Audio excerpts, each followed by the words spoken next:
Kailin Alcantara close na sa pamilya no Kobe Paras. Apaka-sweet nga naman. Hello guys, ating pag-usapan ang isang sa napakainit or hot trending topics ngayon dito sa SOCMED. Ito nga si Kailin Alcantara at itong si Kobe Paras. Sabi nga nila is wala daw namamagitan sa kanila, pero bakit ganun?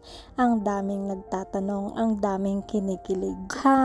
Kasundo na nga ng kapuso actress na si Kailin Alcantara ang pamilya ng basketball player na si Kobe Paras. Sana all. Ito ay matapos kumalat ang TikTok video na makikitang nakabanding ni Kailin ang ama ni Kobe na si Benji Paras at ang kapatid nito na si Andre, kasama ang non-showbiz girlfriend na si Hani Iscares. Nahagip ka din sa isang clip na sweet sina Kailin at Kobe na inayos pa ng una ang buhok ng huli. May video nga din guys na magka-holding hands ang dalawa habang papalabas na sila ng establishmento kasama sina Benji, Andre at Hani. Magugunita nga guys na nitong Mayo lamang nang biglang sumiklab sa social media ang chika nga may something sa relasyon ni na Kailin at Kobe. Ilang beses nga silang spotted together, kabilang na riyan yung nag-date umano sa isang social na restaurant sa Taguig.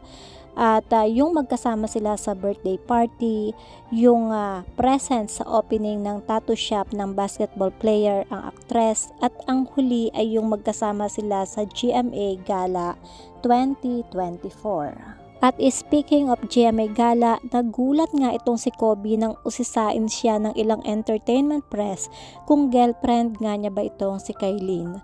Ayon sa kanya, great friends sila ngayon ng young actress. Pagbubunyag ng athlete, hindi pa niya inaalok na maging jowa si Kailin. Say niya sa panayam, bakit girlfriend agad? Nagtanong na ba ako? Gayunpaman, inihayag ni Benji sa isang pahayag sa Philippine Daily Inquirer na suportado niya ang dalawa. Boto ako whoever he's with. That's his life, not mine. Whatever works for them and makes them happy, then I'm happy too. Sambit nga nitong si Benji Paras. Ang say nga ng mga netizen is na friend zone nga ba nitong si Kobe Paras itong si Kailin Alcantara. Wag naman sana guys, no? Sana lang is totoong magjowa nga sila. Anyway guys, isa sa mga pangarap naming kababaihan is maipakilala nga kami ng aming mga jowa sa kanilang pamilya or sa kanilang mga magulang.